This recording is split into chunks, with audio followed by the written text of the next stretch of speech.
Hello and welcome back to another video, and today Sbktm22 has finally been announced. Of course, we did a video on it quite a few months ago now, talking about how it had been sort of leaked in an earnings call where they were talking about the fact that they had a Superbike game coming up. But now we've had the official announcement trailer, we now know the release date. There's also some other information on the website as well that we're going to dive into in this video, so I'm just going to give you all the information that you need to know. I'll link this trailer in the description as well, so you can go and have a look at that. You can watch it without me talking over it. I'm just going to show you a little bit, because a lot of it is just real life footage. It doesn't really give us a lot, but we do have some in-game footage here. So if we just press play, you can see, obviously we've got some Estoril right there, Magni Core, Misano. So you can see, similarly, really, it looks very similar to the MotoGP game, really. I mean, that's kind of what you're going to expect. Ride and MotoGP both look dead similar, and obviously the Superbike game is going to look pretty much the same as well. It's all the same engine. Obviously the tracks as well, a lot of them are going to be the same. For example, Misano and Estoril, they are already in the MotoGP game, so that's going to obviously be the exact same model. They're not going to remodel it. Now here they just show some real life Superbike footage. Obviously they have Toprak, they have Alvaro, and they have Johnny, just all talking about basically a little bit about what Superbikes, obviously the top three riders in the championship. Shows some good battle in between them on the footage as well. We're not going to include that just so I don't get copyright claimed or anything like that. So if we jump a little bit further forward, shows us some more in-game footage. I think I've gone a little bit too far there. But here you can see then last corner at Estoril, and again I think it is going to be basically the same as it is in the GP game. Obviously in the MotoGP game it's 2009, so Estoril probably will look a bit different, and of course the sponsor boards will be different around every track, and perhaps some curb colours will also differ between the Grand Prix and the Superbike paddock, but to be honest it's going to be quite similar looking to the GP game by the looks of it, and this is all we can see here. So Misano, this could literally be, I mean if we pause it here, forget that Pirelli board in the distance, this could be the MotoGP game. You can see it's going to look very, very graphically similar to the MotoGP game. But that's pretty much all we actually get shown in the trailer. You can see at the end here, it does give us the release date, so the 15th of September 2022. Now initially, of course, when we did the video on it a few months ago now, we thought the release was going to be in July. We were slightly off with that, but that's just what was said in the earnings call. But you can see here, we're going to get it to PS4, PS5, both the Xbox consoles, obviously Series XS and the One, and obviously Steam as well. Interestingly enough, there is no Epic Games Store on here, and I believe MotoGP 22 is on the Epic Games Store, so that's quite interesting, especially considering it's Unreal Engine. Maybe that kind of goes without saying that's going to be on the Epic Games Store, but usually, you know, you'd expect that it would be there. But it's interesting that it's actually not going to be on Switch. There's no Nintendo Switch logos, which I think is a good thing. Honestly, I don't know if anybody's ever seen MotoGP gameplay on the Switch or played it. It looks pretty bad, to be honest. The Switch just can't handle Unreal Engine 4 very well, so I think that's probably a good thing. So that's a bit of a shame for any of you guys that only have a Switch, but of course we know that the gameplay experience is not that great on that system anyway with the Unreal Engine 4 or the previous Milestone games, so it probably is for the best that it's not going to be on the Nintendo Switch. But we'll swap over to the World Superbike official video game website now. You can see obviously there's the URL there, sbkvideogame.com. We'll swap over to that and see what it says on there. So over here then on the website, and we actually have to scroll a really long way because I did have a brief look at this before. You can see, look how far I have to scroll before any text actually comes up. But we got official 2022 World Superbike Championship. Test your skills in the boots of the real riders. The official 2022 World Superbike Championship is a perfect replica of what happens in the real life, featuring the event calendar, official roster, all the tracks, and the team's pit environments.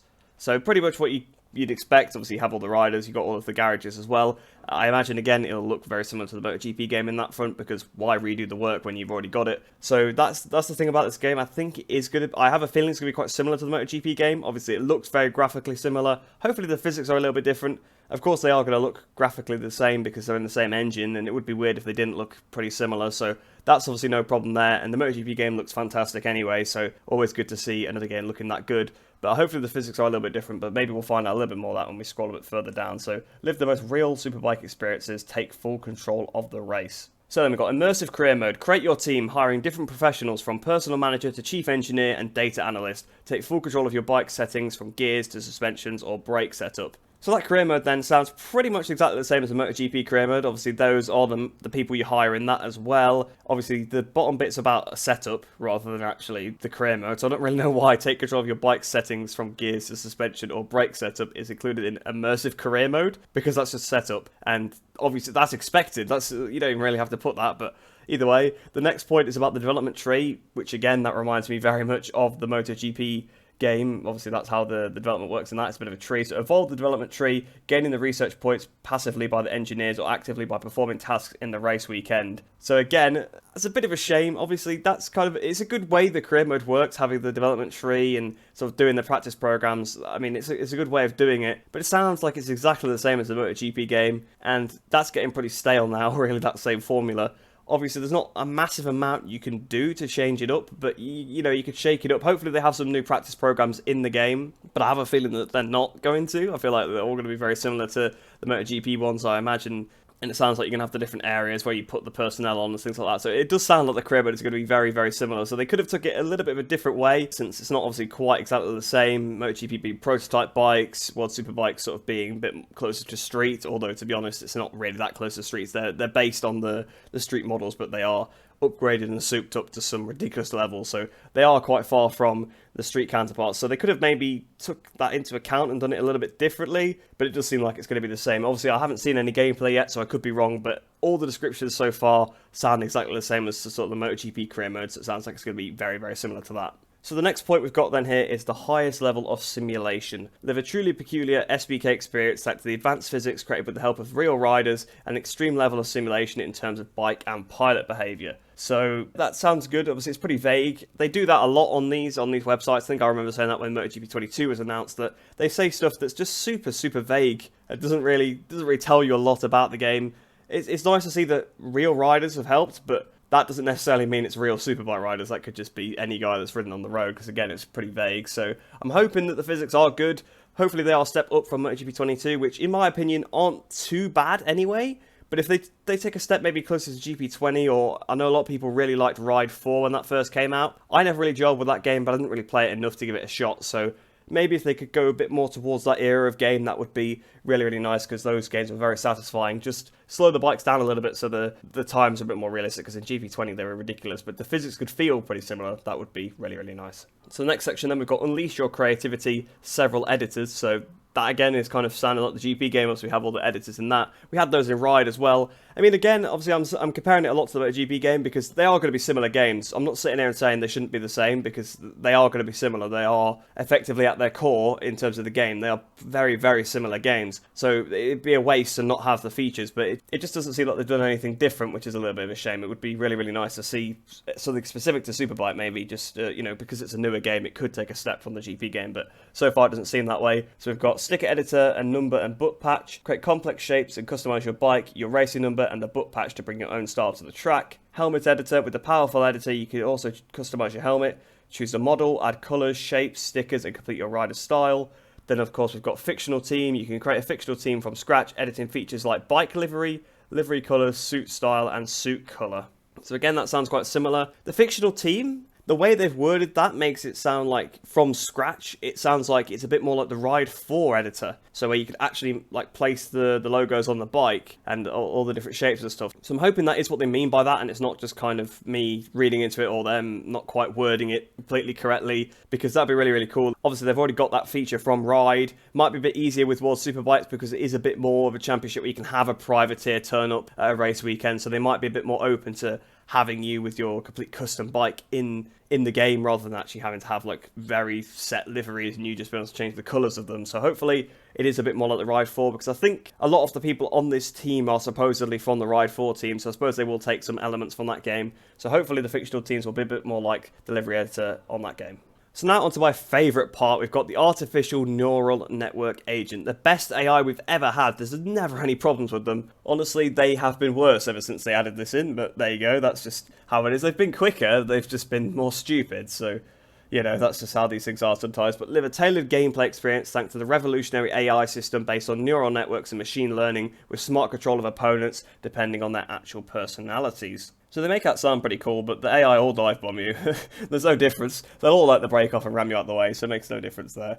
So then this part seems to be about multiplayer, so we've got the Superbike multiplayer experience, live epic races. So we've got up to 12 players, play together by creating a public or private lobby where the competition will reach another level of fun. So actually only 12 players in the World Superbike game. Currently I think we have 24 that we now have? Oh, actually it might be 22. That we have in the MotoGP game at this current time, but really, once you get up to a certain level, it gets very unstable. If you go above 12, it starts to lag a lot, and there are problems, especially if you try and have a race director and things like that as well. So that's probably why they've knocked it back to 12 on this occasion. But it seems a little bit weird since they already have 22 riders in the MotoGP lobby. There's only 12 in the World Superbike game, so it's a little bit strange there. Perhaps we're assuming less people will play this game, and they'll probably be correct to assume that. But even still, it'd be nice to fill up the lobbies a bit more. It's always a bit chaotic when there's 20 people in the lobby instead of just 12.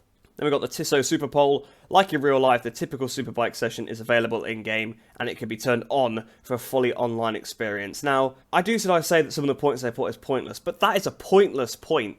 Of course it has Tissot Super Pole in it. Of course it has qualifying in it. That's not a point to make, surely. I mean, I suppose they're saying that there's online qualifying, but again, that's something you expect. Like, there shouldn't be like that you can't have qualifying. I don't know. Really weird point. So really, it doesn't seem like they have anything to say about online, because the next part is customize your race, choose different settings and rules, including the special Tissot Super Pole to challenge other gamers in incredible races. So unless they're saying that you can have a Super Pole race, but I don't think that's what they're saying. I think they're saying that it's just the Super Pole session, the actual qualifying. Obviously, there is the Super Pole race as well, which is the shorter race, but most people don't know 100% races anyway online, so I guess having a Super Pole race setting doesn't really matter, because you can just make a 10-lap race anyway, so it doesn't really matter that much. So it doesn't seem like they have a lot to say about multiplayer, and then that's it at the bottom of this page. I don't know whether there is a press release, so if I go further up I'll have a look, but I think that's everything we do know so far, and honestly, it's not a lot. So yeah, I found the little press release here, the little news release, so Sbktm22 Announcement. So I've read through it, it pretty much just tells us what we already know. I've picked out a couple of little points there to talk about, so I'll just go over those quickly, but yeah, it pretty much just repeats the information that was on the previous page. Now, so far, something I haven't touched on is the fact that there's no mention of Supersport 600 or Supersport 300, and that's because they're not in the game. That's what the Milestone community managers confirmed that in the MotoGP Discord server, so there is only going to be the World Superbike class, so that is a bit of a shame. For me, that personally doesn't bother me too much, because obviously I was only really interested in the Superbike class anyway, but it's a bit of a shame, especially if Superbike is your main one compared to GP. You'd love to have a similar career mode where you go through the ranks, but in this game at least, there's going to be no Supersport 600 or Supersport 300, sadly. It is just going to be the World Superbike Championship, it seems. And then we've got with the editors, you're able to customize several aspects of unique experience: sticker editor, helmet editor, number and book patch, and those dedicated to the riders and bikes. Fiction Team is fully focused on creating a completely fictional team with customizable livery and style. So that actually does sound a bit more like the MotoGP game. So earlier on they said make it from scratch, but then it said customizable livery. So I think it's just going to be, you get a livery, you know, it already has a sponsor on it, you just pick the colours, and that's it really. And obviously you can just pick between a couple of different styles for each one. So yeah, it does seem very, very similar in that aspect to the MotoGP game, which is good, because I mean, it still works pretty well in that game, but it's a shame that it's not a complete livery editor like we've seen in Ride 4 in the past. But that's all we know about Sbk22, so I hope you guys did enjoy that one. Hopefully that was useful to you. Do stick around. If you're new to the channel, do subscribe, because I will be covering more of this as they release it. Sometimes they don't really release a lot more information, but if they show off any gameplay on the run up towards the release, I'll definitely will be doing some analysis of it. And when the game comes out, of course, I'll be doing videos on it as well. So if you do like that, do feel free to stick around. But I hope you guys did enjoy that one. Hope you enjoy the rest of your day. Hope you all stay safe, and I shall see you in the next one.